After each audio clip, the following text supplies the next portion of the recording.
नमस्कार. ती माता, ती सहकारिणी, ती सहचारिणी, ती तिच्या विना सारं हे विश्वच अधुरं असणारी अशी ती.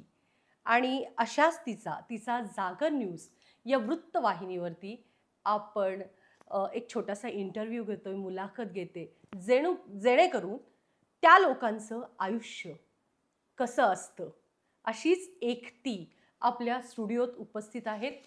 नीताताई केळकर. नमस्कार. नमस्कार.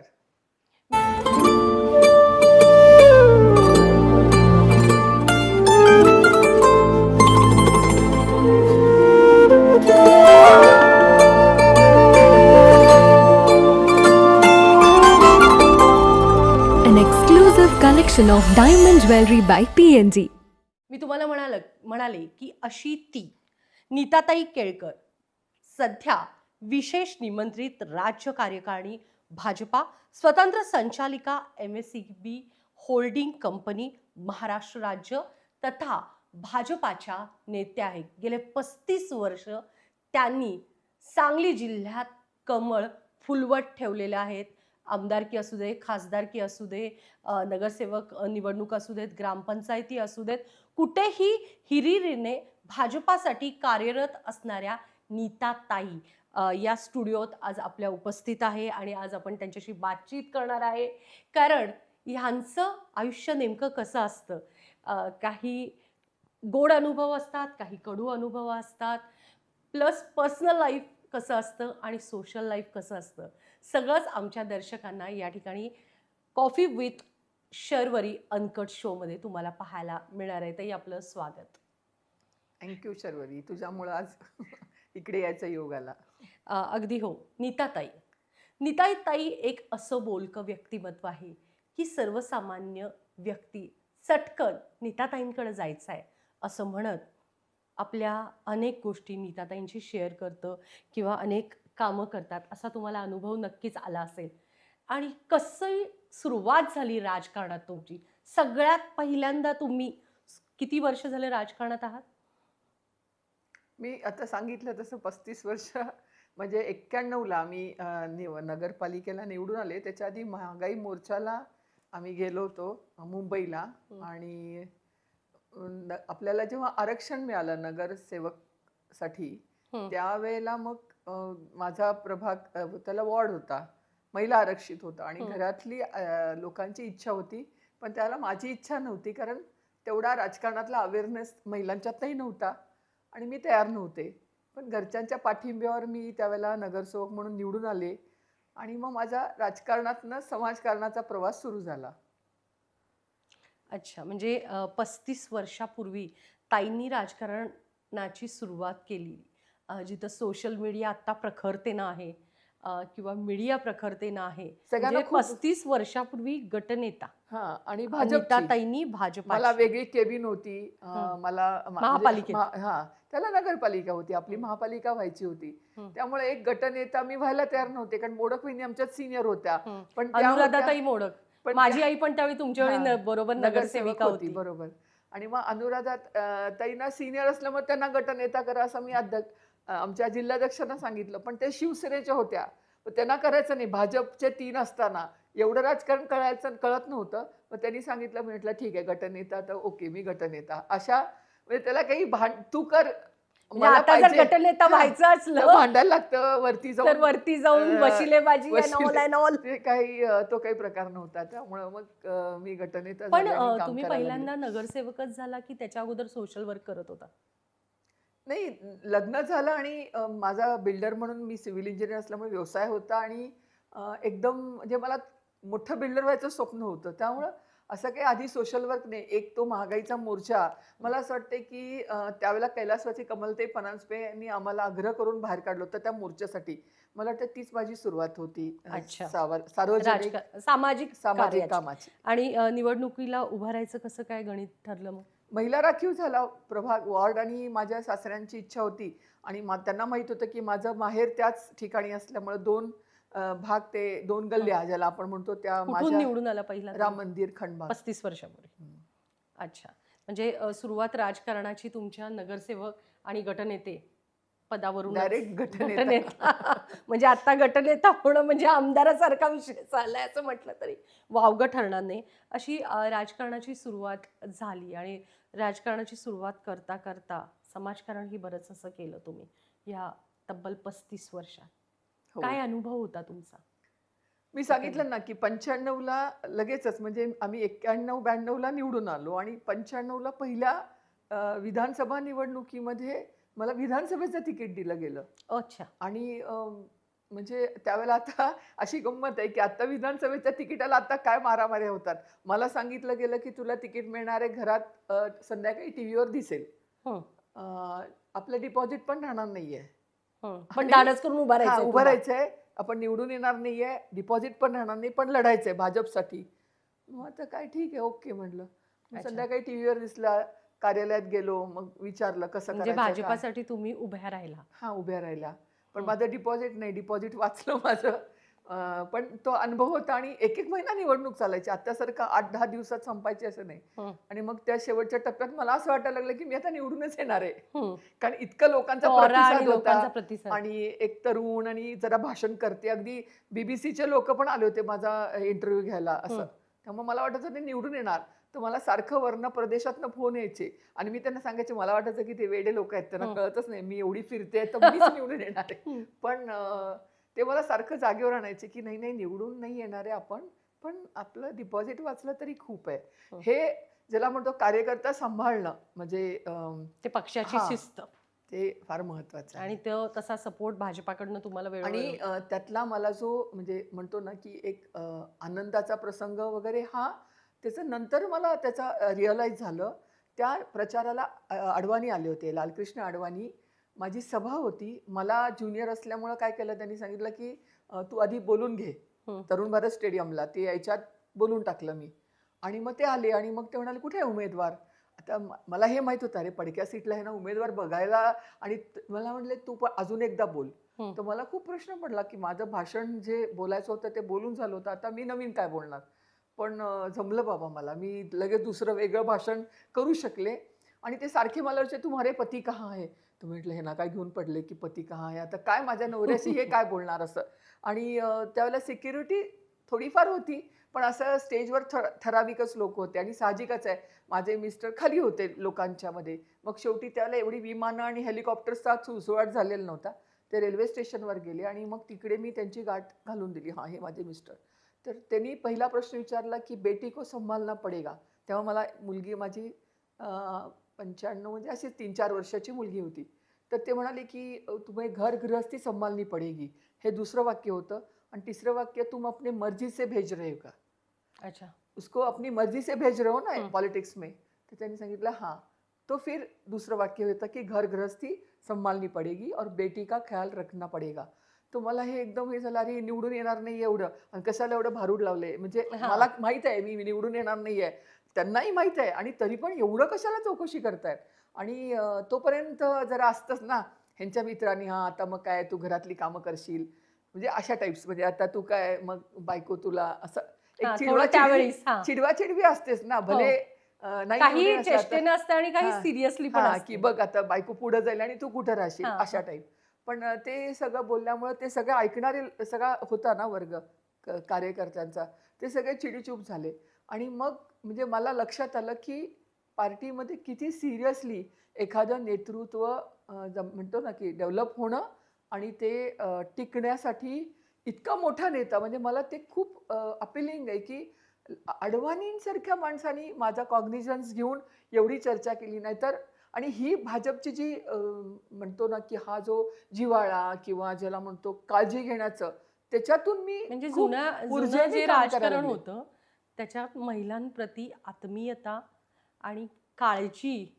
नक्कीच. म्हणजे पक्षाचाच फक्त स्वार्थ नाही तर कुटुंबाचाही विचार केला. अगदी आणि अगदी त्याचं उत्तम उदाहरण तुम्ही आता दिलं की भाजपातले नेते अडवाणी साहेबांसारखे एवढे मोठे एवढा मायक्रो विचार करतायत अगदी हे आपल्याला कळालं आणि मगच तुम्ही घडला. मग त्यावेळी तुम्हालाही असं झालं असेल की म्हणजे हा नेता म्हणतोय म्हटल्यानंतर अर्थात तुम्ही अशा फॅमिलीतच होता पण जबाबदारीची जाणीव राहूनच तुम्ही पुढे गेला. अगदी कारण अगदी ज्या पद्धतीनं मी पाहिलं तुमची कन्या स्वर्धा केळकर, तुमचा मुलगा सारंग केळकर ह्यांना ज्या पद्धतीनं तुम्ही वाढवलंय आणि सगळ्यात यश संपादन करून त्यांना एक उत्तम आईचं दर्शन घडवलंय, त्यामुळं राजकारणात असलं की कुठं तर थोडं 19-20 दुर्लक्ष होतं मुलांकडं, पण असं नाही, त्यांना घडवलंय तुम्ही आणि ते करता करता घडवलंय हे आता तुम्ही. आणि त्याच वेळेला तुला आठवत असेल की आपल्या सांगलीमध्ये अमृता देशपांडेचा खून झाला. हो. आणि मला असं मी खूप अस्वस्थ झाले. नगरसेवक असल्यामुळे मी पहिले सगळं जाऊन बघितलं आणि तिथं कोणीच तयार नव्हतं की आम्ही बघितलं असं म्हणणारं. आणि मी पूर्णपणे अशी सैरभैर थोडक्यात झाले होते. आणि मी सांगितलं की नाही नाही, अशा पद्धतीनं सांगलीमध्ये पुन्हा कुठली मुलगी मारली जाणार नाही. आणि या ह्यानी मी काम केलं त्या विषयात आणि तिला न्याय मिळवून दिला. त्याला जन्मठेप झाली आणि त्यावेळेला माझ्या मैत्रीण संघटना जी महिलांच्यावर तुमची मैत्रीण संघटना हां, ही होती. तिचा जन्म हा त्यावेळेला झाला. त्या संघटनेचं माझं कुठलंही रजिस्ट्रेशन आहे, पण मी कोणाकडनं फी वगैरे कधीच काही घेतली नाही आज अखेर. आणि ज्या पीडित मुली असतील, महिला असतील, लहान मुलं असतील, ह्यांच्यावरचे मग रितेश देवताळे पाठोपाठ आपल्याकडे इकडे अनेक विषय झाले.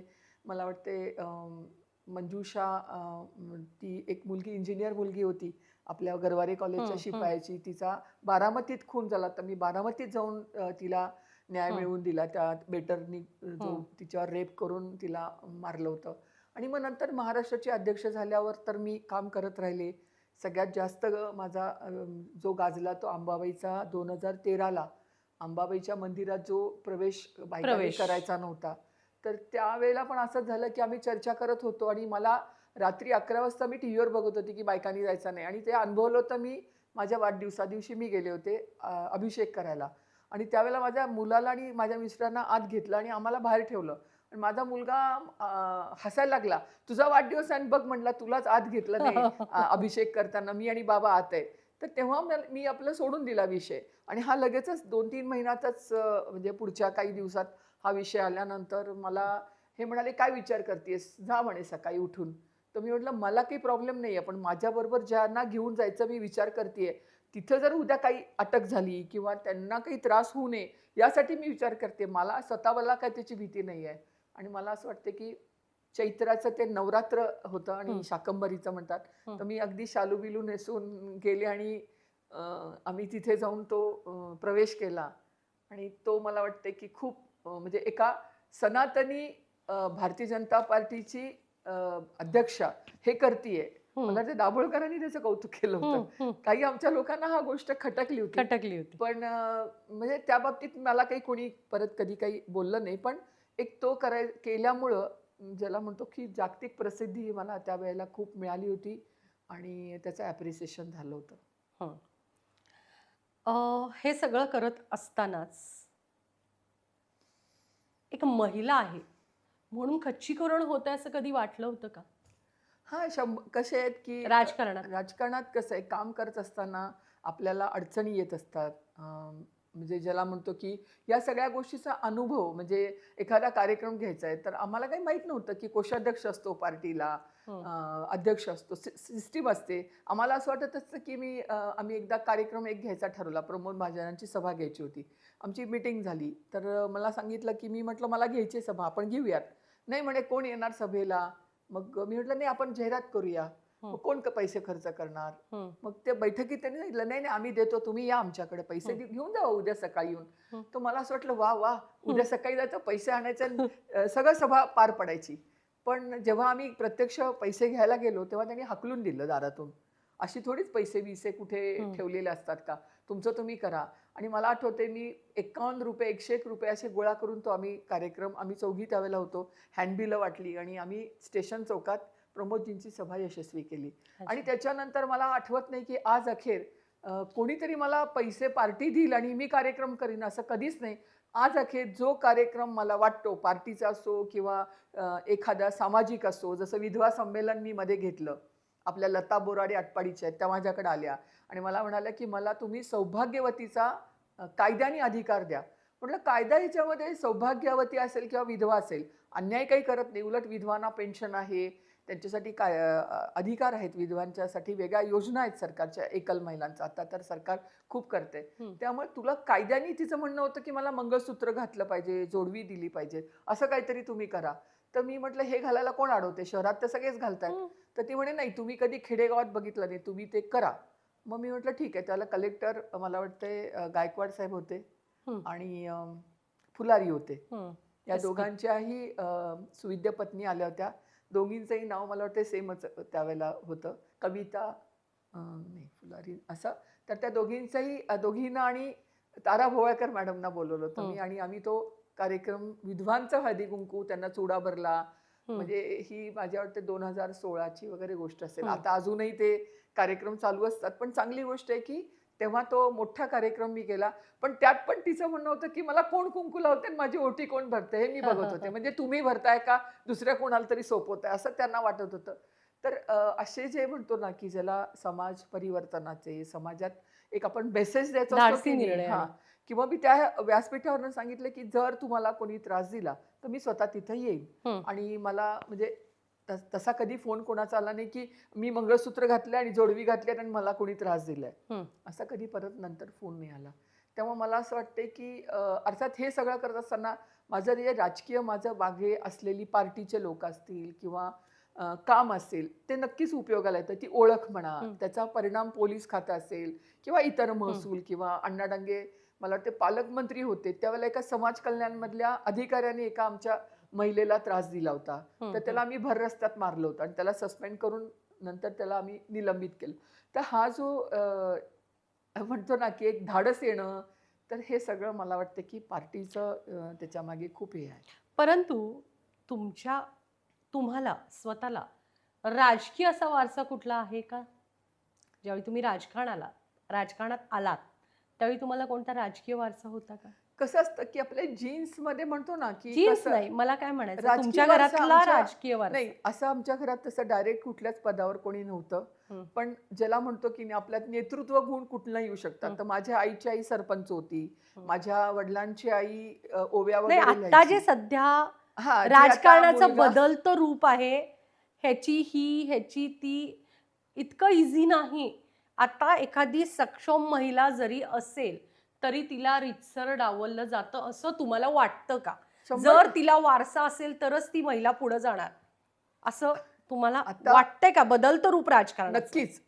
जेव्हा आम्हाला घरातनं उचलून राजकारणात आणायची वेळ आली, लोकांनी घरात येऊन मागे लागून तुम्ही या पण सांगितलं. त्यातले तुमचे नेतृत्व हा, गुण आणि पाहून आता कसं झालंय, आता तुम्हाला कोणाचा तरी वारसा असल्याशिवाय राजकारणात कोणाची तरी पत्नी, कोणाची तरी सून अशा पद्धतीनं व्हायला लागतं.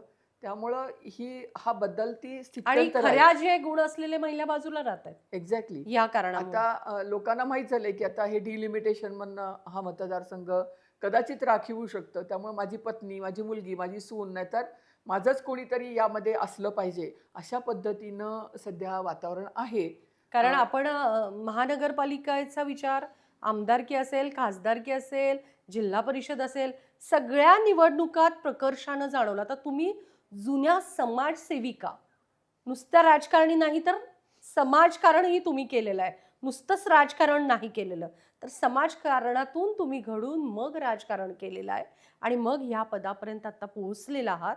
परंतु आता बदलत्या राजकारणात जे आता प्रकर्षानं महिलांना आरक्षण असताना देखील अडचण येते ती म्हणजे नेते लोक आपल्याच घरच्या स्त्रियांना प्रत्येक पदावरती पुढं करतात आणि मग जी कार्यकर्ती, जी वक्तृत्व चांगलं आहे, जी 100% पक्षाला वेळ देते, समाजकारणाला वेळ देते, राजकारणाला वेळ देते, परंतु तिच्याकडं तुटपुंजे जे पैसे आहेत किंवा तिची तुटपुंजे पैसे पण राहू देत, बऱ्याचदा पैसे पण असतात, परंतु तिची पोच पॉलिटिकल नाही आहे, तिच्या घरात कोणतर आमदार नाही आहे, घरात कोणतर नेता मोठा नाही आहे, त्यामुळे ती मागं पडते. असं तुम्हाला दिसून आलंय का? नाही, आता असं आपण 100% होईल असं मी म्हणणार नाही, कारण अजून ते आरक्षण आमदारकी आणि खासदारकीमध्ये आलेलं नाही. मी नगरपालिकेच्या पण निवडणुकात जाणवलं. आता नगरपालिकेच्या निवडणुकामध्ये सुद्धा कसं आहे, 50% असल्यामुळं त्यामध्ये सुद्धा बऱ्यापैकी म्हणजे एक 10% अशा पद्धतीच्या महिलांना पुढं केलं गेलं असेल. पण उरलेल्या किमान ज्या 50% पैकी 40% महिला ह्या जनरल कॅटेगरीमधनं आता आलेल्या आहेत. थेट सगळ्याच तुम्हाला काही नाही. सवाल करते, तुमच्याच पक्षात भाजपामध्येच मोठ्या पक्षावर पदांवर ज्या महिला आहेत त्या खरंच यांनी आधी कामं केलेली आहेत का? डायरेक्ट थेट मोठी मोठी पदं कोणत्या विषयावरती बहाल करण्यात आलेत? थेट मला सवाल आहे तुम्हाला. नाही आता हा जे- पब्लिकच्या मनातला पण प्रश्न नाही आहे. आता संघटनेमध्ये ज्या महिलांना पदं दिली आहेत त्या सगळ्या काम करून वरती आलेल्या नाही आहेत. मॅडम. आता ज्या दर्शक हो, खरंच आता एकच आहेत भाजपामध्ये की ज्या मॅडम भाजपाची थोडी बाजू घेणार आहे आणि तो त्यांचा परम धर्म असावा. धर्म असणारच आहे, कारण 35 वर्ष नाळ जुळली आहे भाजपाशी. नाही याच्यामध्ये असं आहे की मी असं पण अजिबात स्पष्ट म्हणणार नाही. दिसून येत आहे की मोठ्या मोठ्या पदावरती असणाऱ्या काही महिला, काही म्हणते सरसकट नाही म्हणत, मी सांगते ना की आता ज्या कोणी आता महिला मोर्चाची आमची जर काढली प्रदेशाची पदाधिकारी, तर प्रदेश पदाधिकाऱ्यांच्या मध्ये आता जर आमच्या माधवी नाईक ज्या आमदार झाल्या हम्म. त्या महामंत्री आहेत. ज्या आता चिटणीस आहेत त्या नायडू त्या महिला मोर्चातून इकडून आल्या आहेत. अशा ज्या माजी महापौर आहेत आमच्या काही आहेत. अर्चना मी काय आहेत, म्हणते, आमच्या- काही आहेत पण आता काही ज्यांना पक्षामध्ये ज्यांचं नेतृत्व कर्तृत्व वक्तृत्व हे भावलं आणि त्या येऊन त्यांनी काय चांगलं काम क्रायटेरिया केलं. असतो? तर आता आपल्या त्यांना- सांगलीचाच विषय बघितला तर सांगलीत कुठल्या क्रायटेरियानं पदं दिलेत महिलांना? कुठला क्रायटेरिया आहे? थेट सवाल जनता हो. सगळेच जण the coffee with Sharvari uncut show पाहताय. जे वास्तव आहे, जे सत्य आहे, तुम्ही सांगा. ज्या महिला भाजपाच्या मोठ्या पदावर आहेत, काही आहेत बरं का काम करणाऱ्या, पण अचानकच घरातून उठून मोठी पदं असलेल्या महिला अनेक आहेत. आणि बऱ्याचदा असंही दिसून आलंय की काही महिला काम करत नाहीत म्हणून त्यांनी अनेक महिलांना काढले आणि त्या अचानक पदांवर येऊन बसल्यात. सांगलीतला प्रकार आहे. अनेक जणांचे मला फोन आलेले आहेत. दर्शक हो, तुम्हाला दिसतंय कोण काम करतंय, कोण साधारण काम करत भारतीय- नाहीये नाही, आणि साधारण डायरेक्ट भारतीय- पदं दिलेली आहेत अशी लोक आहेत. साधारण भारतीय जनता पार्टीमध्ये अशी एक पद्धत आहे की जो आमदार असेल किंवा जो तिथला स्थानिक नेता असेल तर तो जेव्हा असतो त्यावेळेला त्याच्या लिडरशिपची त्याची टीम बनली त्याची टीम जाते. म्हणजे त्याच्या घरातलीच. नाही घरातली नाही असं आहे, असं आहे तुमच्या सांगलीत आहे. पण आता कसं आहे की त्या ह्याच्यामध्ये आता सांगली आणि मिरज हा 2 विधानसभा एकत्रित आहेत. त्याची आमची महापालिकेची कार्यकारिणी आहे. त्यामुळे कसं होतं की त्या गेल्या वेळेला महापालिकेची जी पदं आहेत ते दोघं एकमेकात वाटतात. हा अनुभव कधी आला ज्यावेळेला संभाजी अप्पा आमदार होते आणि त्यावेळेला आता नावच घेऊन सांगते की हनुमंतराव पवार हे युवा मोर्चात त्यांना ठेवायचं का त्यांना अध्यक्ष करायचं मेन बॉडीचं, असा जेव्हा विषय आला तेव्हा मला असं वाटत होतं की त्याला हनुमंतराव पवार वयाने लहान होते आणि त्यांनी युवा मोर्चात जावं असं मला वाटत होतं आणि अप्पांना वाटत होतं की त्याला जिल्हाध्यक्ष करावं. तर तो विषय जेव्हा प्रदेशात गेला तेव्हा मला असं सांगण्यात आलं की नाही, अप्पा आमदार आहेत ना, अप्पांना आता त्यांना अपेक्षित आहे हनुमंत पवार, त्यांना होऊ दे, तू त्याच्यामध्ये लक्ष घालायचं नाही. मग मला पार्टी लाईन कळली एकदा की बाबा आता शेवटी ज्याची टीम आहे, जो कॅप्टन आहे त्याची टीम असली पाहिजे. त्यामुळे त्या टीममध्ये त्यांना जे सोयीचे आहेत ते, कारण शेवटी त्यांना उद्या इलेक्शनमध्ये बूथ रचना त्यांना अडचण कुठे येणार नाही अशा पद्धतीचं हे असतं. त्यामुळे या 2 आमदारांच्या समन्वयानंच ह्या सगळ्या गोष्टी होतात. त्यामुळे आता हे पद मग समन्वय आहे म्हणून आहे त्या लोकांना तुम्ही काढता आणि नवीन डायरेक्ट मोठ्या पदावर देता. कुठला क्रायटेरिया घेऊन ही निवडी होतात? मी एक तुम्हाला हा प्रश्न विचारण्याचं कारण एकमेव, कारण गेले 35 वर्ष तुम्ही भाजपात कार्यरत आहात, तुम्ही महिला नेते आहात, म्हणून जनतेच्या मनातले अनेक प्रश्न आहेत, कमेंट खाली लिहिलेले असतात. आम्हालाही ज्यावेळी आम्ही एखादी बातमी एखाद्याची लावतो त्याच्या खाली कमेंट असतात, तसे माझ्याकडे प्रूफही आहेत. म्हणूनच तुम्हाला हा विचारला मला असं वाटतं प्रश्न की आपण कुठल्या क्रायटेरिया नाही, तुम्ही महानगरपालिकेच्या- 30% सुरुवात आपलं गाव आहे, नाही, आपल्या पण आता गावातले असं आहे- प्रश्न सोडवणं नाही, गरजेचं अगदी आहे. बरोबर आहे. पण हा कसं आहे की ज्या वेळेला आता इथे 2 आमदार अध्यक्ष मी ह्या सगळ्याच्या वरच्या लेवलला काम करते. त्यामुळे आता इथं महापालिका क्षेत्रात कोणाला अध्यक्ष करायचं, कोणाला करू नये, हा तर 2 आमदार आहेत ना, त्यांचा विषय असतो. त्यामुळं पण तुम्हाला पण अधिकार हवा, तुम्ही महिला नेते आहात. नाही, अधिकार असतो ना, पण त्याच्यामध्ये शेवटी त्यांना काम करायचं असतं. त्यामुळे त्यांना हवी तशी ते टीम घेणार. त्याच्यामध्ये माझ्यापर्यंत तर कुठल्याही महिलेची तक्रार आलेली नाही की जिने माझ्याकडे येऊन तक्रार केली की मला इकडे टीम मध्ये यायचं होतं आणि मला घेतलं नाही. नोबडी. त्यामुळं असं आहे की माझ्याकडे तक्रार केली आणि मी तिला न्याय दिला नाही असं एकही उदाहरण तुम्हाला पण तुम्हाला हे सांगणार नाही. चाललेलं योग्य वाटतंय का? हा, ही पार्टीची जी सिस्टीम आहे, पार्टीच्या सिस्टीम मध्ये राहूनच हे सगळ्या गोष्टी होतात. त्यामुळे जे चाललंय ते पार्टीला आणि 2 जे काम करणारे पार्टीचे जे अध्यक्ष आहेत त्यांना जर मान्य आहे, अध्यक्ष पहिला अध्यक्ष आता आमच्यात नितीन नवीन राष्ट्रीय अध्यक्ष झाले. त्यांचे एज ग्रुप आहे 40 ते 45 टू 50. आता नवीन टीम बनेल ती त्या एज ग्रुपची बनेल. त्यामुळे आता त्याच्यामध्ये कोणाला घ्यावं कोणाला नाही, जरी मी महिला नेता असली तरी महाराष्ट्रातनं कोणाला घ्यावं हे आम्ही नाही ठरवत. आमचा प्रदेशाध्यक्ष जो रवींद्रजी चव्हाण आहेत ते ठरवतात. त्यामुळे मला असं वाटतं की ह्या गोष्टीमध्ये कसे आम्ही इतके वर्ष काम करतोय ना, त्यामुळे मी तर मी नगरसेवक असताना मी राष्ट्रीय कार्यकारिणीत होते आणि त्याला सगळ्यात यंगेस्ट म्हणून मला म्हणायचे इसको क्यों भेजा है, ये तो युवा मोर्चा में होना चाहिए. तर मी महिला मोर्चात होते माझ्या वयाच्या 28 वर्षाला. त्यामुळं त्या परिस्थितीमध्ये ज्याला जसं कामाचं मिळतं संधी तसं तो काम करतो. पण अचानकच तुम्हाला मोठं पद नाही ना मिळालं, ते पण तेवढंच नाही. पण सांगितलं मी की पार्टीची जी सिस्टीम आहे ती मला माहिती आहे म्हणून मी ताई भाजपाचीच बाजू घेणार. असो, हा स्वभाव धर्म नाही तर हा धर्म असतो, पक्षाचं बोललंच पाहिजे. एकूण ताई, भाजपा हा बलाढ्य पक्ष आहे आणि तो त्याच्यासोबत कार्यरत असताना काय काय एनर्जी वाटते तुम्हाला, कसं वाटतंय एकूणच? ज्याला म्हणतो ना आपण की सत्ताधारी आणि विरोधक हे दोन्ही पोझिशन मध्ये निवडून येणं, इलेक्शन मध्ये पराभूत होणं. 95 आणि 99 दोनदा मी विधानसभेला पडली आहे. त्यामुळं निवडणुका लढवणं 95 आणि 99. अच्छा, जेव्हा सरकार आमचं परत गेलं 95ला आलं, नंतर 99ला गेलं. परत गेलं, पण तेव्हा मी परत विधानसभा लढवली. त्यामुळं लढणं पडणं आणि पार्टीचे सर्व पदं बऱ्यापैकी मी भूषवलेली आहेत. तर हा एक म्हणतो ना की विरोधात असताना आज जे आम्ही स्वप्न पाहिली ती पूर्ण मी करू शकते. म्हणजे मी ज्यावेळेला 92ला ज्यावेळेला अयोध्येला गेले त्यावेळेला असं वाटलं नव्हतं की इतकं भव्य राम मंदिर होईल असं वाटलं नव्हतं. ते रामशिला पूजन आणि तिथं 15 दिवस आम्ही शरयू नदीच्या काठी जिथं आम्ही त्या गवतावर झोपलो होतो. आता मी परवा ज्यावेळेला मागच्या वर्षी सुलतानपूरला गेले होते प्रचाराला, मी अयोध्येला जाऊन बघितलं पण मला तो सापडला नाही. इतकं सुधारणा त्या सगळ्या म्हणजे अयोध्या, प्रयागराज किंवा काशी ज्याला आम्ही म्हणतो, तर त्याला अयोध्या सर्किट नाव दिलं. तर इतकं डेव्हलप केलंय की 2016चा काशी विश्वेश्वराचं मंदिर आणि आत्ताचं यात प्रचंड फरक झालाय. त्यामुळं काय म्हणजे मंदिर वही बनाएंगे आणि रामलल्ला बघायला मिळणं हा माझा पहिला आनंद आहे, ज्याला मी स्वतः गेले होते म्हणून. दुसरा आनंद आहे, आम्ही जम्मूला गेलो होतो जेव्हा काश्मीर मधला हा दोडा जिल्हा हिंदू म्हणजे तिथे एक पण हिंदू राहिला नव्हता, त्यासाठी आंदोलन करायचं होतं. आणि मला आठवते की मी जाणार नव्हते कारण 10 दिवस काढून जायचं. तर मला इथे इन्स्पेक्टरनी येऊन सांगितलं की तुम्ही गेला नाही तर तुम्हाला अटक होईल, तुम्हाला आत बसायला लागेल, तर तुम्ही बाहेर गावी निघून जा. 10 दिवस कोणाच्या घरी जायचं मी, म्हणजे असं काय आपले 10 दिवस कोणी जात नाही, पाहुणा म्हणून 1-2. मग व्हाय नॉट, मी गेले तिकडे जम्मूला. आम्ही गेलो आणि तिथे आंदोलन केलं, दोडा बचाव. आणि जहा हुए बलिदान मुखर्जी वो कश्मीर हमारा है, काश्मीरला 370 रद्द करा. ह्या सगळ्या गोष्टी आज 370 रद्द केलं गेलं. काश्मीरचा वेगळा दर्जा काढून घेतला गेला, त्याला स्वतंत्र. या सगळ्या प्रोसिजर मध्ये तुम्ही आधीपासून होता? म्हणजे ही आंदोलनं करायला मी इथनं जाताना मला पोलिसांनी बघितलं.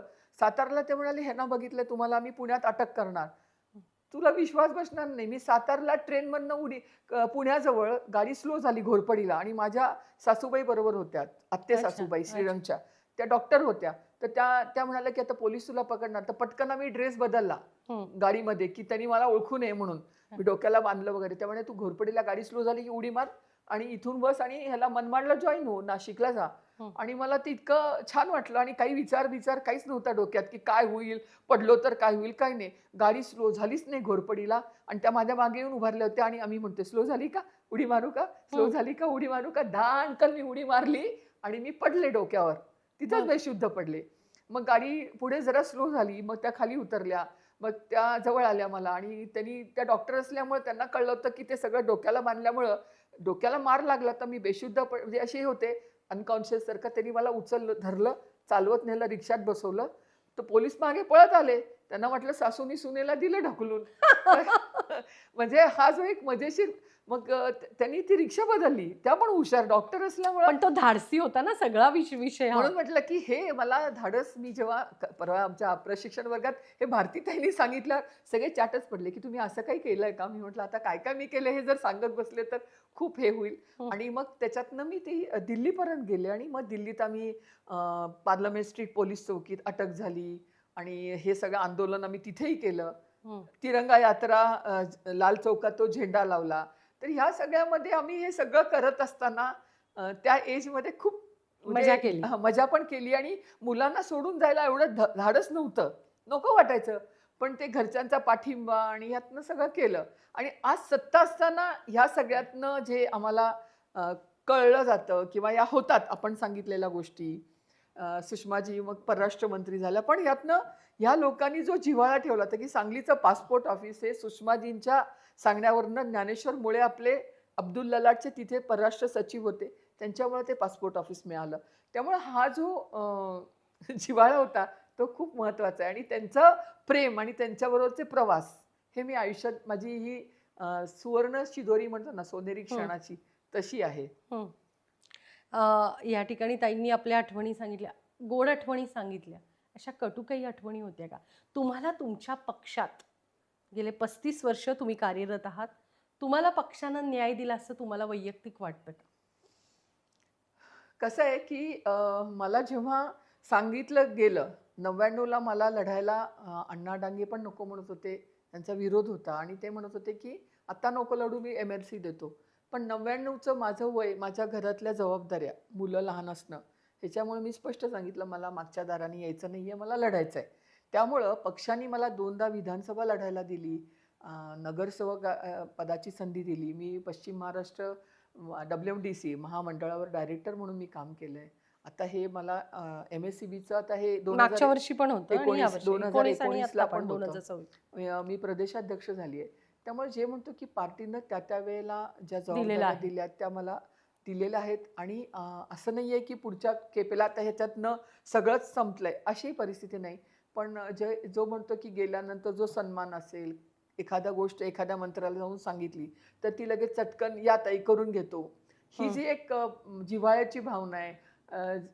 म्हणजे मी आता हाऊसमध्ये जात असते तर सगळे भेटत असतात.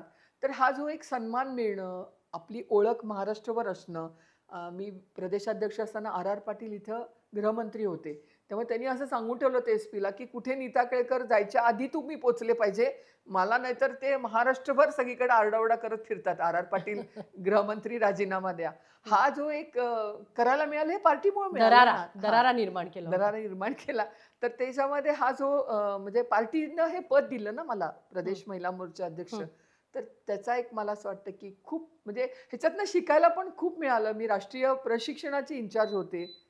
किरण माहेश्वरी ज्या आमच्या राष्ट्रीय अध्यक्ष होत्या, दुर्दैवानं त्या कोरोनामध्ये गेल्या. राजस्थानच्या त्या राजसमंदच्या तिथल्या आमदारही होत्या आणि नंतर मंत्री पण राहिल्यात. तर त्या कोरोनामध्ये गेल्या. तर त्या माझ्या मेंटॉर होत्या आणि मी त्यांना सांगितलं की आता आपण आपल्या स्टाईलमध्ये सांगलीच्या सुबह सभी को जल्दी जल्दी उठना है और जल्दी जल्दी सब नहा के आना है. त्या म्हणाल्या असं नाही बोलायचं, तू ऐसा नहीं बोलते है. म्हणजे असं त्यांनी संस्कृत प्रचूर हिंदीमध्ये कसं सांगायचं की आप स्नान संध्या आधी करके आपण आपल्या टिपिकल आपको मराठी हाँ, स्टाईल. आपको पधारना है असं बोलायचं असतं. तू असं काय सांगितलं की पटपट उठून आवरून या. हां. आपली स्टाईल म्हणजे हे संस्कृतीचं हां, दर्शन किंवा तिथं. सुमित्रा महाजननी तुम्ही सिम्प्लिसिटी कशी असली पाहिजे, कसं तुम्ही साधं राहायला पाहिजे, तुमच्या दागिने आणि ह्याचं प्रदर्शन करू नका. गोरगरिबांना 2 वेळा खायला मिळत नाही. आणि आज आमच्यात जे गोरगरिबांसाठी पूर्ण अन्नधान्याची योजना आहे, घरांसाठी मोदींनी योजना केली आहे की गरिबांना घर, गरिबांना लाईट घरापर्यंत पोहोचवणं.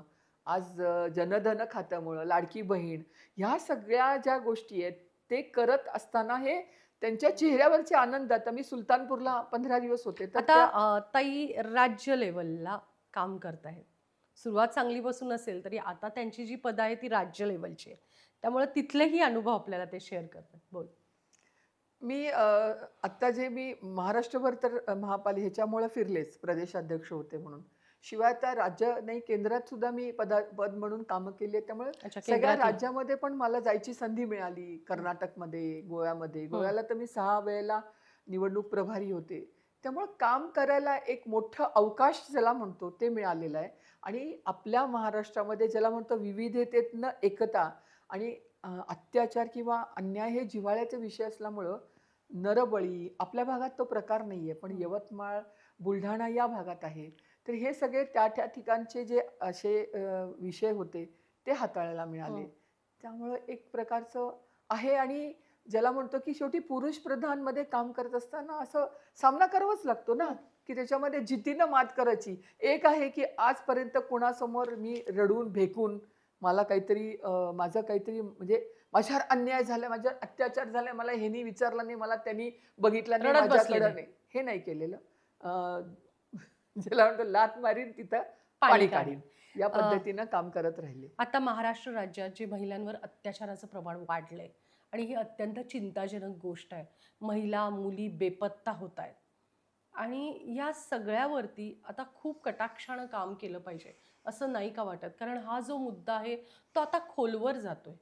4 वर्षाची मुलगी बघितली नाही जात आहे, 2 वर्षाचं बाळ बघितलं जात नाही आहे. आता देवेंद्रजींनी खूप मोठा निर्णय आणि खरंच आम्ही महिला सगळ्या स्वागत करतो की फाशी दिली त्याला थेट. त्यामुळं जरब बसेल असं आणि कठोर शिक्षा बलात्कारित लोकांना व्हावं असं तुम्हाला वाटतंय का? आणि हा अन्याय वाढतो तर आता कसा बंद घालावा? आता काय झालंय की या सोशल मीडियामुळं या कायद्यामध्येही काही दुरुस्ती करायची गरज आहे, की आता 18चं वय 16वर आणावं अशा पद्धतीचं चाललंय. कारण आपल्या जे शहरामध्ये जी म्हणजे नशेखोरी वाढली आहे त्याच्यातून होणारे अत्याचार असतील किंवा आता मीडियामुळे हे जास्त आपल्याला झालंय असं वाटतंय. पूर्वापार हे चालूच होतं. असं नाही की कुणाचं तरी सरकार आहे म्हणून ते बंद आहे असं नाही आहे. आता जो उल्लेख झाला की नसरापूरला जो न्याय दिला, आजच मी आता वेदांत बंडकरसाठी गेले. काल मी इचलकरंजीला गेले होते, कारण गेल्या महिन्यात इचलकरंजीमध्ये लव्ह जिहादच्या बऱ्याच केसेस झालेल्या आहेत. मुद्दाम मी त्या महिलांना घेऊन पोलिसांशी कसं बोलायचं, कसं निवेदन द्यायचं, PI पर्यंत त्यांनाच निवेदन द्यायला लागलं. मी स्वतःचं माझं लेटरपॅड नव्हतं, मी ट्रेनिंगसारखं गेले होते, मला कोणी सांगितलं नव्हतं. पण माझ्या आजूबाजूच्या आहे. जिल्हा आहेत, आपण गेलं पाहिजे, त्यांना सांगितलं पाहिजे. कारण त्यांना कसं या बाबतीत आपण रिॲक्ट व्हावं, त्यांची इच्छा असते काम करायची. प्रत्येक महिलांना वाटत असतं की मी पदाधिकारी आहे, मी काम केलं पाहिजे. तर त्यांना मी कसं करायचं हे सांगितलं. उद्या किंवा परवा 2-3 दिवसात मी IG ना भेटणार आहे की या विषयामध्ये काय काय तिथं केलं पाहिजे. निर्भया पथक म्हणजे सरकारने योजना केल्या आहेत किंवा देवेंद्रजी स्वतः वकील आहेत. कन्व्हिक्शन रेट ज्याला अपराध सिद्धता म्हणतात, चांगला सरकारी वकील. आज त्याची पण चर्चा आमची झाली की वकील तुम्ही द्या, सुचवा की जो आता नसरापूरमध्ये उज्ज्वल निकम नव्हते. उज्ज्वल निकम हे अमृता देशपांडेच्यामुळे सांगलीत आले पहिल्यांदा, मग रितेश देवताळे, मग आपण अनिकेत बऱ्याच कोठळे आता ठिकाणी सध्या चालू आहे. हां, तर त्या विषयात आपण त्यावेळेला उज्ज्वल निकमना मनोहर जोशी होते, मला आठवते, मी त्यावेळेला आग्रह धरला होता.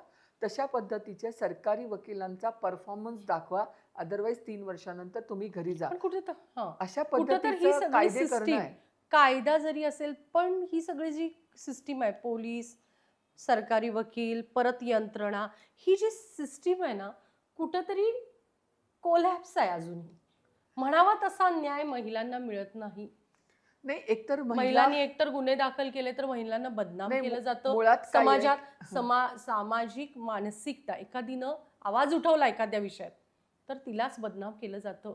त्यामुळे ती सिस्टीमला, पोलीस स्टेशनला जायला काचकुचते, घाबरते. ह्याच्यावरती जास्त काम केलं पाहिजे. अर्थात त्याला दर्शक हो, समाज, तुम्ही ही मानसिकता बदलली पाहिजे. एखादी मुलगी आवाज उठवते, एखादी मुलगी सांगते तर तिचे प्रूफ बघा.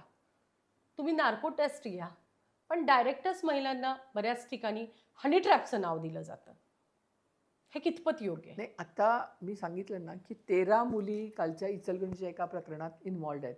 पण घरच्यांची साथ नसल्यामुळे फक्त 3च FIR झाल्या.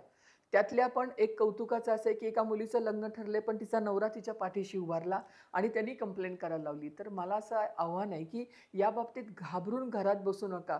पण हे जसं एखाद्याला सांगणं सोपं आहे, त्यावेळेला ज्यावेळेला मी एखाद्या घरात अत्याचारित मुलीला भेटते त्याला त्या घराची परिस्थिती बघितल्यानंतर आई वडील मोलमजुरी करणारे असतात आणि त्यांची कपॅसिटीच नसते की पोलीस स्टेशनला जाऊन काही करावं. त्यामुळे मनोधैर्यातनं तिला पैसे कसे मिळतील एवढंच त्या ह्याच्यात आपण करू शकतो. आणि एक FIR झाल्यानंतर पुढं त्याचा फॉलोअप ठेवून साक्षीदार होस्टाईल होणार नाहीत ह्याची पण आपण गॅरंटी देऊ शकत नाही. साक्षीदार होस्टाईल होणे हा नंतरचा भाग आहे. पण समाज, समाज त्या व्यक्तीकडे कसं बघतं, समाज मनोधैर्य योजना मिळाली, एखादा व्यवसाय जरी चालू केला तिनं, तर तिच्याकडं बघण्याचा समाजाचा दृष्टिकोन, तो तुमच्याही बदलण्याची आसपास गरज आहे. तुमच्याही आसपास अशी कोणीतरी कदाचित व्यक्ती असेल, तर तिनं धाडस केलं. कारण एखाद्या विषयावरती आवाज उठवणं तुम्हाला माहिती आहे इतकं सोपं नाही. एखादी स्त्री असते, हा जाऊ दे, स्त्रियांचा स्वभाव हा सोडून देतो, विषय दाबून टाक. मी स्वतः हे सांगू शकते की मी ज्या वेळेला अत्याचाराच्या घरी जाते किंवा सुसायडल असेल केसमध्ये, काही वेळेला मला त्या घरातनं सांगितलं जातं, आम्हाला हे काहीही करायचं नाही, यू कॅन गो. आता एवढं सांगितल्यानंतर आपण त्याच्यामध्ये फार नाही पुढे जाऊ शकत. जोपर्यंत त्याच्याबद्दल तक्रार देणारा कोणी त्यांच्या जवळचा नातलग नसेल, तर आम्ही काय करू शकणार आहे? त्यामुळं समाजाने पुढे यायला पाहिजे. आपल्याकडं कशी पद्धत आहे की एखादं आपल्याला माहीत असतं की शेजारी काय चालू आहे. खरं आम्ही डोळे झाकतो. मग एखादा नवरा बायकोला मारतो किंवा एखाद्याची मुलगी बाहेर फिरत असते, पण मला काय करायचं, जाऊ दे बाई तिकडं. ही जी बायकांची टेंडन्सी आहे, आम्हीच आमचे शत्रू आहे की आम्हीच त्याचं गॉसिप करतो. स्त्रिया पण त्याच जाऊन तिच्या मुलीला, आईला सांगायला घाबरतात. कुठं लफड्यात पडायचं मग ते, आणि सांगायला गेलं तर एखादं असंही म्हणतात, तुम्हाला काय करायचं, आमची पोरगी आमचं आम्ही बघून घेऊ. हा जो एक ज्याला म्हणतो की अंगावर घेतलं की बाजूला करायचं असं आहे. गव्हर्नमेंटनंच त्यामुळे आपण जसं नुसतं वेगळ्या वेगळ्या सरकारनं- गोष्टीसाठी सरकार अनेक गोष्टी राबवतं, अनेक योजना राबवतात. अशा गोष्टींसाठी काउन्सिलिंग किंवा समाजात अशा ॲडव्हर्टाइजमेंट की जेणेकरून एखादी बलात्कारी असेल किंवा सासरकडच्यांकडून छळ झालेली महिला असेल किंवा कुठल्याही अत्याचाराला, कसलाही अत्याचार असू शकतो तो, सासूनं घरातनं बाहेर काढलेलं असतं, विधवेला, बऱ्याच गोष्टी, अशा महिलांना समजून घेण्यासाठी सरकारनं, तुम्ही आता सरकारमध्ये आहे म्हणून माझ्याकडं दुर्गा फाउंडेशन आहे, माझं स्वतःकडं, माझ्याकडं भयंकर, आता तुम्ही आला होता त्यावेळी एक केस आली होती एका मुस्लिम मुलीची, म्हणजे हां, त्या मुलीचं आत्ता एक माझ्याकडे आलेली महिला, पहिला डिवोर्स झाला, तिथं ती बदनाम झाली म्हणून तिनं सेकंड लग्न केलं, आई वडिलांनीच करून दिलं. तुझा पहिला घटस्फोट झालाय म्हटल्यानंतर तू तशीच आहेस म्हणून तो पुन्हा मारलं, म्हणून तिनं तिसरं लग्न केलं. आणि का मुलींनी कुणावर तर डिपेंड राहायचं, त्याच्यासाठी मुलींचं सक्षमीकरण, आणि ह्यांना तुम्ही प्रूफ घ्या किंवा नार्को टेस्ट करा, लाय डिटेक्टर टेस्ट करा, मुलींची सुद्धा. असं नाही म्हणत आहे की मी वन वे साईडनं कुठलाही निर्णय होऊ, असे ठोस पावलं उचलून कडक मधली कडक शिक्षा करायला पाहिजे, नाहीतर या मुलींचं होणार काय? आता आपल्याला, आता आपण योजना सरकारच्या मी सांगते, केंद्र शासनाची वन स्टॉप सेंटर अशी एक योजना आहे. One stop centre okay. म्हणजे ज्या बायकांचं घरातनं भांडतात, 8 दिवसासाठी घरात घर सोडून जातात, नवरा बायकोचं भांडण झालं किंवा सासू सुनेनी बाहेर काढलं सासूनं सुनेला, 8 दिवस राहायची सोय या वन स्टॉप सेंटरमध्ये असते. 8 ते 10 दिवसात तिचं काउन्सिलिंग करून ती परत जाते. हे वन स्टॉप सेंटरमध्ये चालतं. राष्ट्रीय महिला आयोग, आता महाराष्ट्राचा महिला आयोग सध्या रिकाम आहे, पण महिला आयोगाचे आता लग्नाच्या आधीची तुम्हाला वाटत नाही महिला आयोगाच्या, तुमचं तर काम 35 वर्ष आहे, आता म्हणायला नको, मागच्या महिला आयोगाच्या नेत्या जे होते, मला हा मुद्दा म्हणायचा आहे प्रकर्षानं, मला कुणीही काही म्हणा, आमचंही घराणं राजकारणातलं आहे, आम्ही जवळवरून सगळं राजकारण पाहिलेलं आहे, परंतु महिला आयोगाच्या अध्यक्षा अनुभवी लोक अशी का करत नाहीत, ज्यांनी महिलांचे जाऊन प्रश्न सोडवलेत? त्यांना कुठला अनुभव होता महिलांच्या कार्याबद्दलचा? आघाडीचं सरकार आहे, 3 पक्षाचं सरकार आहे आणि आमच्यात वाटणी झाली, कुणी कोणाची वाटणी म्हणून जनतेचा, आमच्या महिलांचा हाल होतोय हो. हेच मला तुम्हाला मुद्दे म्हणायचे की कुणाचा तर पाठीवर आशीर्वाद आहे म्हणून भली मोठी पदं घेता, आणि ह्या पदात हाल होतं ते ज्या महिलेला खरं त्या आयोगाची गरज होती. आमच्या राष्ट्रीय महिला आयोगाच्या अध्यक्षा खूप ऍक्टिव्ह आहेत आणि ह्या समुपदेशन केंद्राचं काम खूप चांगलं चालतंय. आता आपल्याकडे परवा तो अगरवालची जी केस झाली ती पुण्याची केस, तर त्याच्यामध्ये हेच आहे की घरी आपण सांगितलं तर घरचे लोक रागवतील आणि रहाटकर विजयाराजे रहाटकर राष्ट्रीय अध्यक्ष आहेत, पण असे जे आता आपल्याकडे 3 पण तुम्ही का प्रयत्न करत नाही मग महिला आयोगासाठी? तुमचं कार्य आहे, तुमचा अनुभव आहे, महिलांसाठी तुम्ही पळू शकणार आहे. मग हे फक्त मला एक थेट सवाल करायचा आहे, तुमचे 3 जणांनी चूल मांडली आहे म्हणून तुम्ही वाटून घेतलेत पद, अहो पण रिलायबल माणसं तर ठेवा ना तिथं, नाहीतर अशा स्त्रियांची वाट लागेल. किती स्त्रिया ज्या आहेत त्या बेपत्ता आहेत, किती स्त्रियांच्या काय काय गोष्टी घडल्यात कुणाला माहीतच नाहीये. हे नको दाबादाबी, नाही का असं नाही वाटत? त्याच्यासाठी म्हणून एकल महिलांचे प्रश्न सरकारच्या बाजूनं करतंय, पण आपण ऑनर किलिंग ज्याला म्हणतो की आपल्याच गोष्टी माहीत असलेल्या घरात लपवून ठेवायच्या, त्यामुळे अशा गोष्टी पण घडायला लागल्यात. किंवा आता तुम्ही 2-3 मी प्रकरणं बघितली, मी पण चाट पडले की बायकोनी नवऱ्याचा खून केला, हे आता सलग 3-4 केसेस महाराष्ट्रात झाल्यात. तर हे आणि पण एकटी आता महिला, खूप एकटी वाढलेलं आहे. महिला, तुम्ही कितीही म्हणा, काही म्हणा, आमच्याकडे केसेस येतात आत्ता रिसेंट मधल्या. एकटी महिला नाही राहू शकत. एक माझ्याकडे केस आलेली रेप केस पुण्यातली, वाकडची. पुण्यात त्या महिलेवरती महिलेनं बलात्काराचा एकतर गुन्हा नोंद केला जात नव्हता. सगळ्या गोष्टी बघा आणि मग गुन्हे नोंद करा म्हटलं. तर तो कोणीतरी शिवसेनेचा होता म्हणून गुन्हा दाखल होत नव्हता. आम्ही फोनवरून फॉलोअप घेतला, गुन्हा दाखल केला. त्यानंतर त्या महिलेला मनोधैर्य योजनेचे आणि काहीतरी पैसे आणि ह्याच्यासाठी काहीतरी डॉक्युमेंटेशन हवं होतं कोर्टातून. तर त्या कोर्टात गेल्यानंतर तो कोर्टाचा जो मनुष्य होता, क्लार्क, तोच त्या मुलीच्या मागं लागला. म्हणजे मुली कुठे सेफ आहेत सांगा ना? हे तर आहे की आपण जास्तीत जास्त सरकार, पोलीस हे किती आहेत आपल्या सगळ्या लोकसंख्येच्या मानानं. त्यामुळे मला असं वाटतं की आत्ताच्या समाजातल्या काम करणाऱ्या, म्हणजे आम्ही तुम्हाला हे सामाजिक सगळे काम प्रश्न करणाऱ्या सांगायला लागलोय. नगरसेविका असतील, जिल्हा परिषद सदस्य आहेत, आता पंचायत समितीच्या आहेत किंवा सरपंच आहेत, ह्यांना सुद्धा पूर्वी फार बोटावर मोजण्या इतपत मॅडम. एक्झॅक्टली मला हे म्हणायचंय हा. की सगळ्यांना अजून तेवढे अधिकार नाहीत, अजून त्यांच्या नवरेच पुढे असतात, हेही बघितलंय. पण किमान काही नाही, ज्यांनी कधीही भारतीय घराचा जनता दरवाजा पार्टीने- बाहेर आलेला नाही आहेत, त्यांच्याकडे ही पद पद आहेत. आली आहे. भारतीय जनता पार्टीने तरी आता किमान एवढं केलंय की नगरसेविका असतील तर त्यांच्या नवऱ्यांना मिटिंगला घेत नाहीत. हा, हे हे सुरुवात केलं. आमच्या पार्टीने चांगलं पण केलं. भाजपानं तिकीट वाटप करताना जो हल्लाबोल संपूर्ण महाराष्ट्रातनं बघितला, ती चूक इतर पक्षांनी पण केली. पण भाजपा, सिंगल लार्जेस्ट पार्टी असलेली भाजपा, शिस्तबद्ध भाजपा, एका वाढली ना पठडीत जगात. चालणारी भाजपा, जगाच्या मध्ये सगळ्यात मोठा पक्ष आहे. आणि घरात- ते अशी चूक करतील असं वाटलं नाही, नव्हतं. घरात विचार शेवटी- करावा, पक्षातल्या नेत्यांनी विचार करावा. बरोबर आहे. घरात जेव्हा संख्या वाढते, लोक घरात मला वाटतंय राहणाऱ्या, तुम्ही तर ते- आता तुम्ही केंद्रात काम करताय, राज्यात काम करताय, पण जरा सांगलीत पण लक्ष द्या. कारण सांगलीत बऱ्याच ठिकाणी निवडणूक काळात पण अनेक ठिकाणी अन्याय झाले, हे तुम्ही भाजपात पाहिलं आहे नाही माहित नाही. कारण तुम्ही महिला असून, नेत्या असून, तुम्ही त्या निवडणुकीच्या प्रक्रियेत कुठेच आम्हाला दिसला नाही. हे कितपत योग्य होतं ताई? त्यांना एकदा कसं असतं की आम्ही सांगायचं काम करतो की प्रत्येक कमिटीमध्ये महिला असणं गरजेचं आहे. कोर कमिटीमध्ये ती पार्टीची वरची सिस्टीम आहे, ती असेल. सांगितलं एकदा, नाही विचारलं तर सल्ला द्यायचा, नाही विचारलं तर शांत राहायचं, हे आमचं धोरण मग आहे. तुमच्या भाजपात असं आहे का की एखादा आमदार आहे तर त्याला तो जिल्हा किंवा तो क्षेत्र त्यालाच बहाल करायचं, त्यानं काही निर्णय घ्यायचा आणि तोच तिथला राजा, आणि त्यानं मग बेछूट चुकीच्या गोष्टी करायच्या, बेछूटपणे राजकारण खेळायचं, बेछूटपणे आपल्याला हवं तसा कारभार चालवायचा? म्हणजे पूर्वीच्या काळी राजा होता तसा आता नाही, तसं आमदार राजा झालाय का? मला हे थोडक्यात भाजपात चाललंय का? अर्थात तुम्ही बाजू सावरतायच आल्यापासून भाजपाची, नाही, पण जर तसं काही चित्र बघितलं तर बघा ना, सगळीकडे बघा.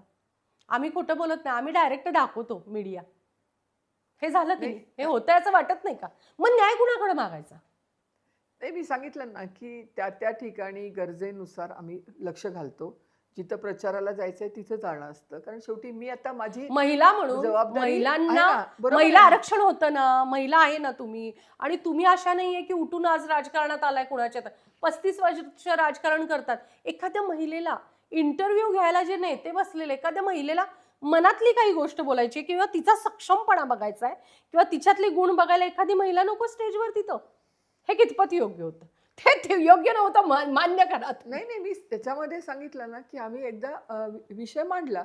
त्याच्यामध्ये सांगितलं गेलं की नुसतं उद्या काय सभा होती मुख्यमंत्र्यांची, त्याला माणसं आणा, त्याच्या पलीकडे काहीच बोलायचं नाही. आणि प्रत्येकीच्या सोबत कोणीतरी एक घरचा माणूस होता. तर म्हटलं ठीक आहे, करून टाका. कारण त्या सभेची तयारी माझे त्यात 5 आमचे सबस्टेशनचं कामं होते, त्यामुळे मी तिथं केले नाही.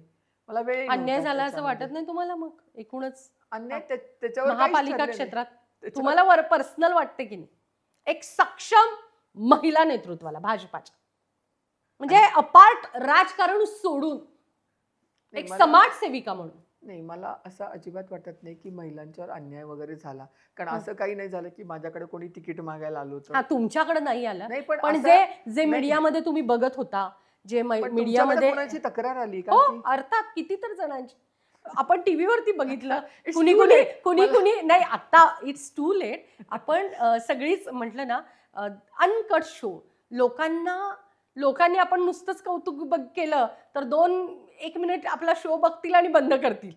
तर लोकांचं मत काय आहे, अनकट शो मध्ये वास्तव मांडा.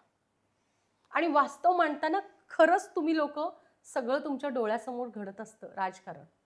तर जनतेची ही इच्छा असते की तुम्ही बोलावं, आणि बोलल्यामुळं त्या म्हणजे कोण आपलं इथं विरोधक आहे म्हणून बोलायचं नाहीये, तर हे फक्त नाही, जनतेसाठी बोलायचं. ह्याच्यामध्ये कसं असतं की ज्यांना वाटतं की मला दिलं नाही, हं. त्यांचं आता अशी परिस्थिती मला जी जाणवते की बाबा आधी खूप मोठं कार्य आहे, एखाद्या महिलेने केलंय आणि तिच्यावर अन्याय झालाय, असं माझ्यासमोर कुठलं उदाहरण तिकिटाचं नाही आलं. त्यामुळं कसं असतं की नुसतं मी मागे फिरले कुणाच्या तरी तर मला तिकीट मिळेल असं नाहीये. काम तुम्ही करून दाखवायला पाहिजे. ग्रासरूटला तुमचा इमेज दिसली पाहिजे, त्या प्रभागातल्या लोकांनी तुमचं नाव घेतलं पाहिजे. असं महानगरपालिका क्षेत्रात असं तिकीट वाटप झाले आहे का भाजपाकडनं? नाही, नाही, मी सांगते म्हणजे अन्याय झाला ना, त्यामुळे जो हजीर तो वजीर किंवा ज्याच्याबद्दल कोर कमिटीतलं कुणाचं तरी रेफरन्स आहे, म्हणजे कुणाच्या अशी तरी एखादी स्त्री किंवा एखादा पुरुष नाही, तर कैक जण आहेत असे. असो, त्या मुद्द्यातच मॅडम केव्हा स्पष्ट बोलणार नाहीये. हा मुद्दा वाढवण्यापेक्षा आपण इथं थांबूया आणि पुढं लक्ष देऊया. आता तुम्ही सध्या विशेष निमंत्रित राज्य कार्यकारिणी भाजपा आणि स्वतंत्र संचालिका MSCB होल्डिंग कंपनी महाराष्ट्र राज्याच्या संचालिका आहात. काय प्रश्न आहेत किंवा MSCBचे अनेक लोकांचा मनातला प्रश्न दडलेला, स्मार्ट मीटर बसवलं तरी योग्य की अयोग्य, अनेक गैरसमज मनात आहे. स्मार्ट मीटर बसवल्या कारणानं बिल जास्त येतं आणि MSCB कडनं अनेक गोष्टी चुकीच्या होतात असा आरोप केला जातोय. नेमकी वास्तवता स्मार्ट मीटरची काय? मला असं वाटतंय की लोकांनी स्मार्ट मीटर नक्की बसवून घ्यावं. आत्ता स्मार्ट मीटर बसवण्यासाठी कुठलेही वेगळे पैसे MSCB तुमच्याकडनं मागत नाही. त्याच्यामध्ये फायद्याची गोष्ट काय आहे, सकाळी तुम्ही 9 ते 5 हे जेव्हा तुमचा विजेचा वापर होणार आहे, त्याचे 85 पैसे पर युनिटचे तुम्हाला कमी दर लागणार आहे. मग आपण 9 ते 5 मध्ये काय गिझर, आपलं वॉशिंग मशीन, मिक्सर, काही इंडक्शन कुकर असे जे इस्त्री असेल, म्हणजे मॅक्सिमम बायका घरातली उपकरणं त्याच वेळेला त्यांनी वापरतात. तर तुम्हाला मोबाईलवर कनेक्ट केलेलं असतं स्मार्ट मीटर, त्यामुळे तुम्हाला प्रत्यक्ष वापर कळतो. आता दुसरं आहे की बिल जास्त येतं. मग MSCBच्या आमच्या इथल्या विश्रामबागच्या ऑफिसमध्ये जुनं मीटर आणि नवीन मीटर दोन्ही स्मार्ट मीटर लावले. तसं जर एखाद्याला वाटलं की नाही माझ्या तुम्ही वॉर्ड म्हणजे माझ्या घरी माझं जास्त बिल आले, कसं होतं की लक्षात आपल्याच येत नाही. आपण नवीन एखादी इलेक्ट्रिक स्कूटर घेतलेली असते, आमचं बिल पहिलं जुनं मीटरचं समजा ₹1000 आलं, नवीन मीटर बसवलं 1200 आले, 1500 आलं, अरे माझं बिल वाढलं. पण त्याच्या लक्षात येत नाही की आपलं नवीन स्कूटर लावलेली आम्ही चार्जिंगला, ते लक्षात येत नाही. दुसरं म्हणजे आता जे आम्ही रूफटॉप सोलरची स्कीम म्हणतो, तर रूफटॉप सोलर म्हणजे छतावर तुम्ही म्हणजे स्मार्ट मीटर पहिला बसवावं. बसवा. रूफटॉप सोलरला स्मार्ट मीटर मॅन्डेटरी आहे, बसतंच ते. ओके. पण त्याच्यानंतर कसं होतं की आता माझं स्वतःच्याच घरी असं झालं की माझं बिल 0 आलं सोलर बसवल्यानंतर. एक 3-4 महिने गेले आणि माझं एकदम 5000 बिल आलं. तर मग मी म्हटलं अरे बापरे, 5000 का बिल आलं माझं? काय म्हणजे काहीतरी घोळ आहे ह्याच्यामध्ये. म्हणून मी लगेच फोन केला. तर मला असं वाटलं की काहीतरी आहे. मग मी पहिल्यांदा आमच्या सोलर ज्यांनी बसवलं त्याला विचारलं, अरे माझं असं झाले. तो म्हणे थांबा माणूस पाठवतो. माझी जी वीज निर्मिती होत होती म्हणजे माझ्या सोलर पॅनलमधनं बाहेर झालं पाहिजे ना, तर माझं बिल 0 येणार. सकाळी बाहेर जातं आणि रात्री आपण MSCBचं घेतो. असं त्याला म्हणतो आम्ही टेबल टेनिस खेळल्यासारखंच असतं. त्यातनं 0 होतं. कधीतरी थोडं जास्त येतं, 400, 1000, 1500 येतं. तर ते माझं जायचंच बंद झालं होतं. तिथलं लूज होतं कनेक्शन, तिथला एक पार्ट फॉल्टी होता. त्यामुळे ज्यांच्याकडे रूफटॉप सोलर ज्यांनी बसवलंय त्याच्यासाठी आधी सोलर चेक करा. हे 12 ते 5 त्याला टाइम ऑफ द डे म्हणतात, TOD. हे तुमचं तुम्हाला सवलत मिळते. ह्याच्यामध्ये म्हणजे असं आहे की ह्या सगळ्याचा फायदा एकदा स्मार्ट मीटर बसवलं की तुम्हाला घरी येऊन सांगायची गरज नाही की तुम्ही वीज बिल भरा. हे कसं आहे की मी बाकीचे सगळे बिल मोबाईलचा आम्ही रिचार्ज लगेच करतो. पण आम्ही मीटर आम्हाला जर असेल बिल भरा, थांबा मॅडम 1 महिन्यानी भरतो, 2 महिने सवलत द्या. हे तुम्ही वापर करताय जसं सगळ्याचीच बिल आपल्याला भरतात तसं मॅन्डेटरी आहे. ह्याला कसं आहे की 15 दिवसानंतर तुमचं ऑटोमेशनमध्ये जातं आणि कट होतं बिल. म्हणजे तुमची लाईन कट होते. ह्याच्यातनं MSEBची मॅनपॉवर वाचली जाते. आता तुम्हाला एखादं झाड पडलं, आम्हाला वाटतं अरे आमचं लाईट गेले पाठवा वायरमन. जातो कुठे गेलेला असतो तो वसुलीला गेला असतो. त्यामुळे वसुलीचा भार कमी होणार आहे. ऑनलाईन असल्यामुळे तुम्हाला सगळंच दिसणार आहे. जर आम्हाला मोबाईल अपडेट लागतो ना, मी जुना मोबाईल हे व्हर्जन जुनं माणसाला झालं. अपडेट होणं गरजेचं आहे. त्यामुळं माझं असं म्हणणं आहे की स्मार्ट मीटर सगळ्यांनी बसवा. जिथं अडचण म्हणजे आहे तिथं- ऑटोमॅटिकली स्मार्ट मीटर बसवायचं म्हणजे ऑटोमॅटिकली रूफटॉप सोलर बसवावंच लागेल. Not necessary. मी फक्त सांगितलं की हा माझा अनुभव की असं रूफटॉप सोलर असेल आणि समजा वीज बिल जास्त आलं तर हे चेक रूफटॉप करा. सोलरनं नेमका फायदा काय होतोय आमच्या दर्शकांना सांगा. आपल्या ह्याच्यामध्ये कसं आहे की शहरी भागात रूफटॉप सोलर म्हणजे ज्यांच्या घरी छोटं घर असलं आणि आपलं बिल हे 1000च्या वर असेल म्हणजे 120 युनिटपेक्षा जास्त आहे, त्यांनी हे बसवावं. आणि आता तर मोदीजींनी काय केलंय की नवीन ज्यांचं वीज बिल वर्षभरात 100 युनिटच्या बाहेर कुणाचं नाही अशा गोरगरीब लोकांसाठी स्मार्ट नावाची योजना आणली आहे की त्याच्यामध्ये 1 किलोवॅट तुम्हाला सौर पॅनलचा सगळा खर्च साधारण तो 50,000 खर्च असतो. तर आत्ता 45,400 रुपये 500 रुपये हे केंद्र शासन आणि महाराष्ट्र शासन म्हणजे 30,000 महाराष्ट्र केंद्र शासनाची सबसिडी आहे आणि 15,000 महाराष्ट्र शासनाची सबसिडी आहे. आणि मग SC ST आणि ओपन कॅटेगरी त्याप्रमाणे कुणाला 5,000 भरायला लागतील, कुणाला 10,000 भरायला लागतील. अच्छा, म्हणजे त्याच्यात इतक्या- पण कास्टसाठी त्यांनी हां, आरक्षण हां, दिलेलं आहे. आरक्षण दिलेलं आहे.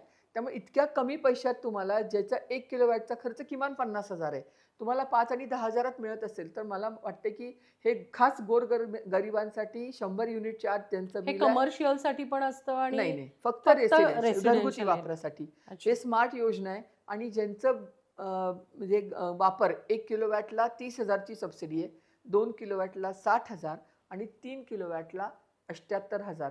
मला वाटतं ही सबसिडी डायरेक्ट तुमच्या खात्यावर येते 15 दिवसाच्या आत. अच्छा. आणि मला आणि वाटतं हे की- आपल्या महाराष्ट्र राज्य सरकार तर्फेच हे स्मार्ट रूफटॉप सोलर बसवणारी लोक नाही असतात की- का? हो. का ते खाजगीकरण केलंय त्याचं? नाही त्याच्यामध्ये तुम्हाला पूर्णपणे ग्राहकांनी कुणाकडनं बसवून घ्यायचं हा तुमचा विषय आहे. ह्याच्यावर त्यांचं कंपल्शन MSEBचं कंपल्शन काही नाही. तुम्ही बसवायचं सांगितलं तर ऑनलाईन अर्ज करायचे.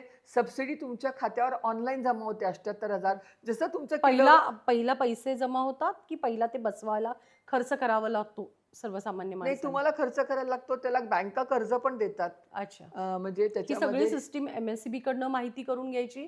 अनेक दर्शक आपला हा कार्यक्रम ऑनलाईन तुम्ही अर्ज करू शकता. तुमचा कुठं कॉन्ट्रॅक्टर ऑनलाईन अर्ज करायचा हा? MSEBचं जे पोर्टल आहे त्याच्यावर तुम्ही ऑनलाईन अर्ज करा. आणि तुम्हाला तुम्ही तुम्ही नेटवाल्यांकडे गेला तर ते लोक माहिती देतात. हा आणि तुम्ही कॉन्ट्रॅक्टर तुम्ही निवडा. तुम्हाला तो कॉन्ट्रॅक्टर जो आवडेल, जो तुम्हाला स्वस्तात देईल त्याच्याकडनं बसवून घ्या. तुम्हाला ऑनलाईन पैसे येतात. तुमची सबसिडी ही बँकेचं समजा तुम्ही लोन काढलं तर त्याला जमा करू देत नाहीत. त्यामुळे सबसिडी वेगळी तुमच्या खात्यावर जमा होते आणि ते हप्ते तुमचे जे काही 4 वर्षाचे मिळतात त्याच्यामध्ये तुमचं सगळं म्हणजे जे लाईटचं बिल 0च यायला लागतं ना. त्यामुळे आता ही स्कीम rooftop बंद होणार solar- आहे. रूफटॉप सोलर लवकरात लवकर बंद होईल या वर्षभरात. कारण त्यामुळे मला ही पंतप्रधानांची योजना, ही महाराष्ट्र सरकारची नाही, दोन्ही योजना या केंद्र म्हणजे ज्या शासनाच्या लोकांची आर्थिक परिस्थिती नाही, एकदम पैसे गुंतवायचे नाहीत, त्यासाठी अत्यंत सुंदर अशी योजना ताईंनी आपल्याला MSEB मार्फत किंवा पंतप्रधान योजनेमार्फत ही योजना आहे ही सांगितली. बोला. ही माझं असं म्हणणं आहे की हे सगळ्यांनी बसवून घ्या. आणि मोदींनी काय केले की जो सूर्यप्रकाश नैसर्गिक आमची ऊर्जा आहे ह्याचा मॅक्सिमम वापर करा.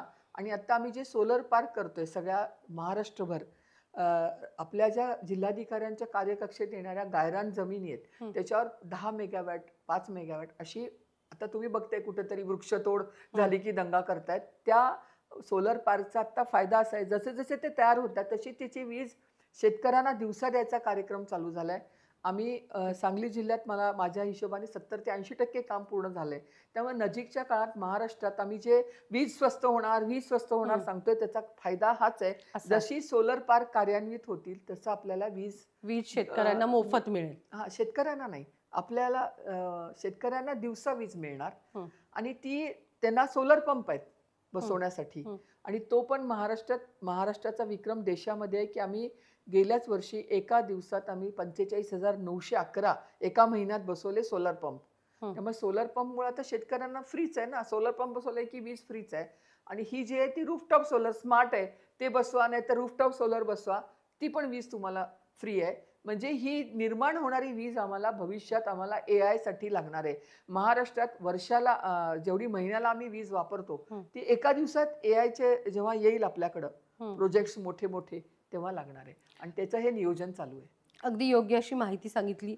MSCB इतक्या गोष्टी काय काय अनेक गोष्टी आपल्याला देते, पण कुठं ना कुठं काही ना काही कारणास्तव MSCB कारण नसताना बदनाम होती.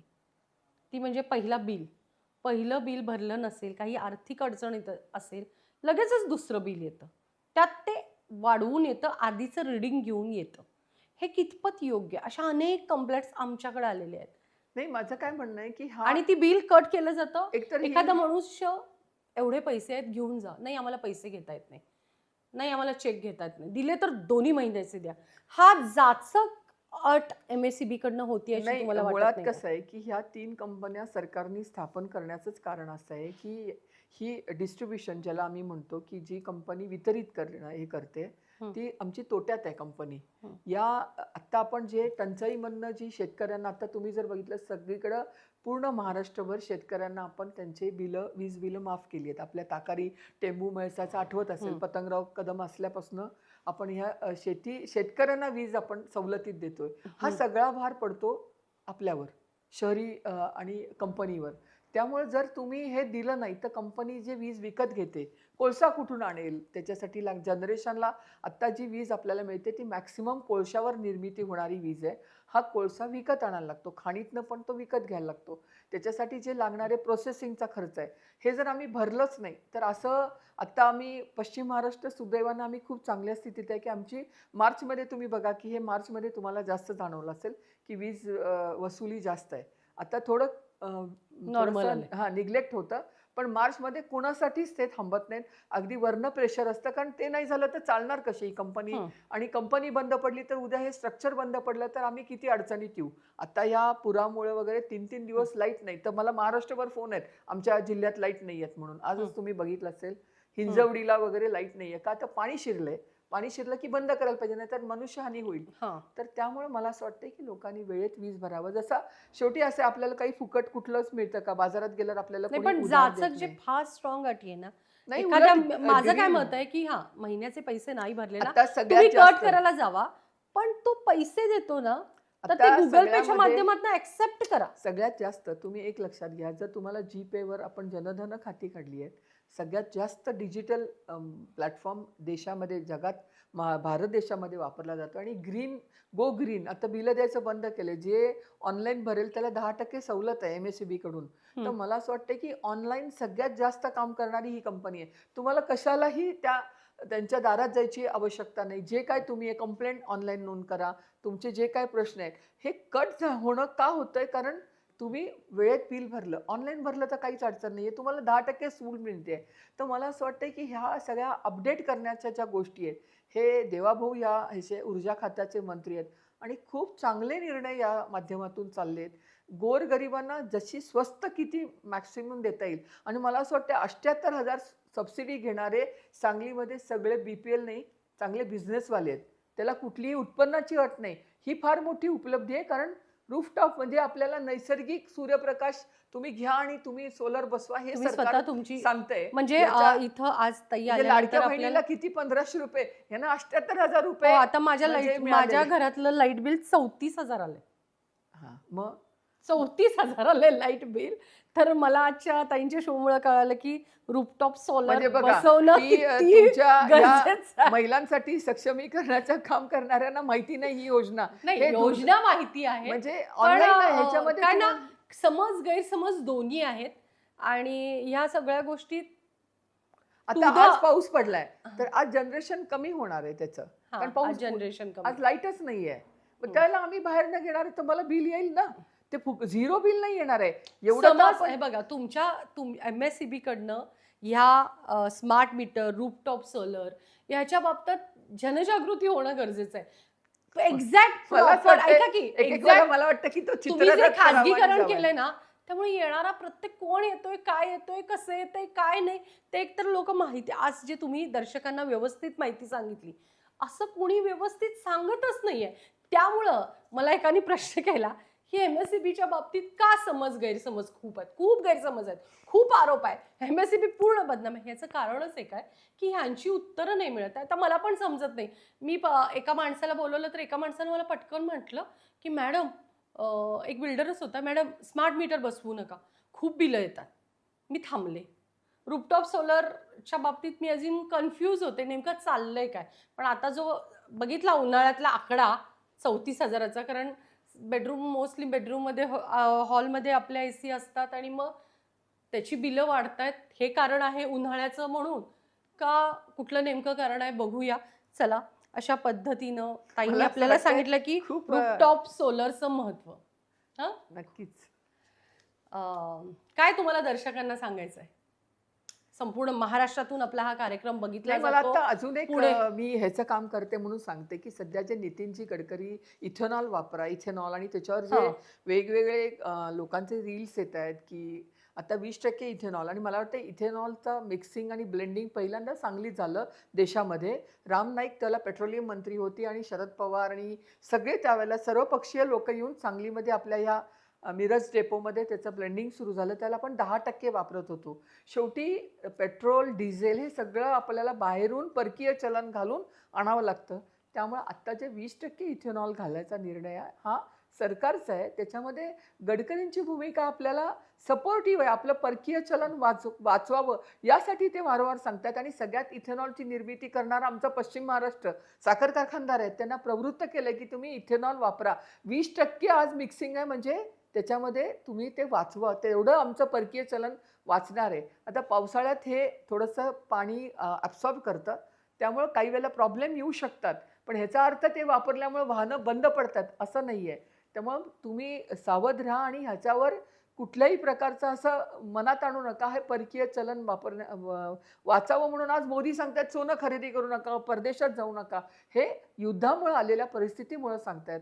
त्यामुळं मला असं वाटतं की जसं मी पेट्रोल आणि डिझेलची टंचाई देशात नाही आहे, सुदैवानं देशाचे पंतप्रधानांनी इतकं चांगलं नियोजन केलं की माझ्या हिशोबाने आज 80 ते 100 पट, दुप्पट, तिप्पट आज पेट्रोल आणि डिझेल इतर देशात झाले दर. आमचे मॅक्सिमम 5 ते 10 रुपयांनी सगळीकडे वाढ झाली, ह्याच्या पलीकडे झाले नाही. हे सगळा 75,000 कोटीचा तोटा केंद्र सरकार हे सहन करतंय. त्यामुळं लोकांनी घाबरून जाऊ नका. दोन्ही अवेलेबल आहे आणि 20% इथेनॉल घालणं हा परकीय चलन वाचवण्याचं आहे, हे या निमित्ताने मला सांगायचं आहे. अगदी योग्य अशी माहिती ताईंनी आपल्याला इथे येऊन सांगितली.